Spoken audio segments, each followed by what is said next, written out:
Chapter 8 is rotational motion. And part 1 of that is rotational kinematics. We've dealt with translational motion before. There's rotational and translational motion. Translational was when we dealt with straight line distances.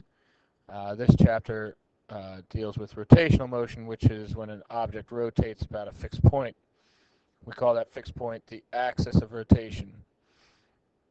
Call that fixed point the axis of rotation.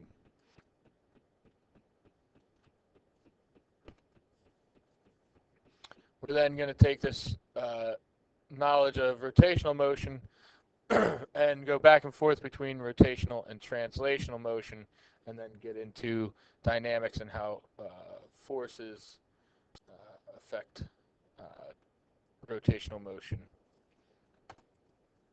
First thing we need to know about is angular displacement. We've already discussed a little bit about angular displacement and being able to convert from radians to degrees and degrees to radians and revolutions and so forth. Angular displacement is given by this symbol theta, and we measure that in radians, just like displacement is measured in meters. We measure angular displacement in radians. Okay, if the angular displacement is counterclockwise, then that's positive. So counterclockwise is positive, and clockwise is negative. How do we convert? We know how to convert from other units. We did that previously, converting from degrees to radians to revolutions, so we won't go over that again.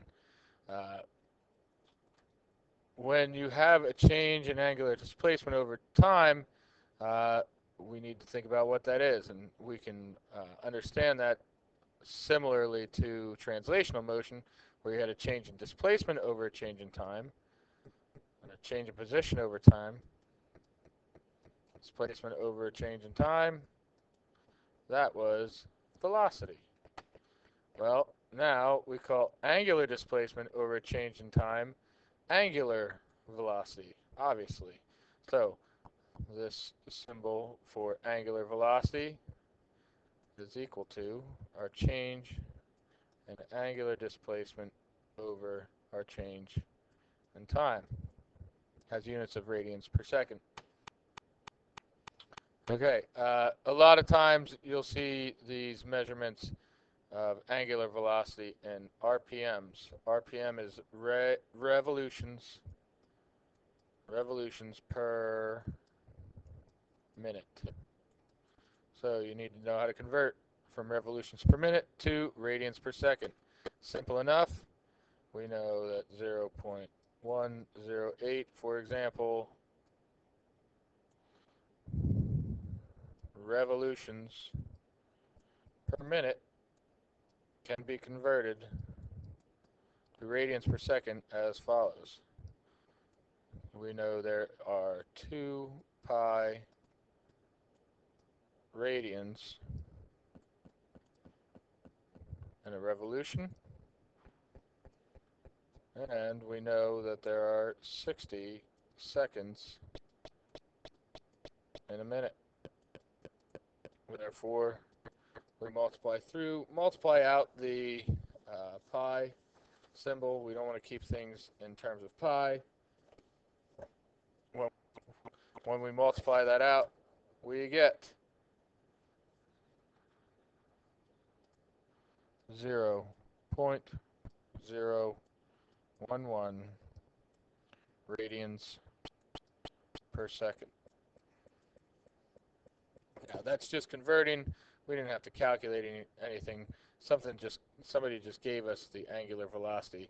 You need to know how to convert it from angular velocity in terms of revolutions per minute into radians per second. And this is how it's done. If we change the velocity over time, and when we did translational, change in velocity over change in time, was acceleration. Acceleration, change in velocity over change in time. Now with rotational motion, change in angular velocity over time is angular acceleration. We use this symbol here. A simple way to write it is to draw it just like you would a fish, but don't complete the tail. And this is angular velocity, change in angular velocity over change in time. Quick example, we want to figure out angular speed of 10 centimeter long second hand clock. What's the angular the angular speed of the minute hand? So first we're going to figure out the angular speed of the second hand. We know that the second hand makes one full revolution in a minute, or 60 seconds.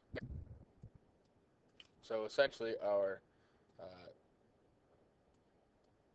angular displacement over time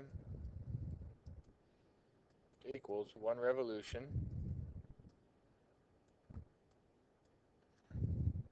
in 60 seconds.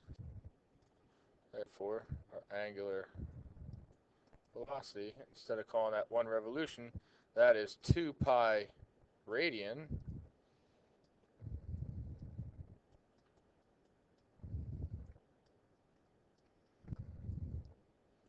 and we calculate that's equal to 0.105 radians per second for the second hand. That's for the second hand. For the minute hand,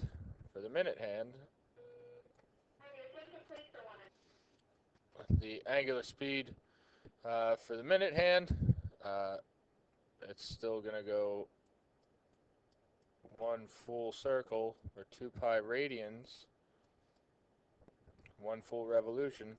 But that's going to take not 60 seconds, it's going to take 60 minutes, which is 3,600 seconds, which is equal to 1.75 times 10 to the negative third radians per second. Quick angular acceleration problem. We have a record begins at rest and reaches an angular speed. Angular speed is 35 radians. It does this in a time of 2 seconds. What's the average angular acceleration? That's terrible. Angular acceleration is equal to the change in angular speed over change in time,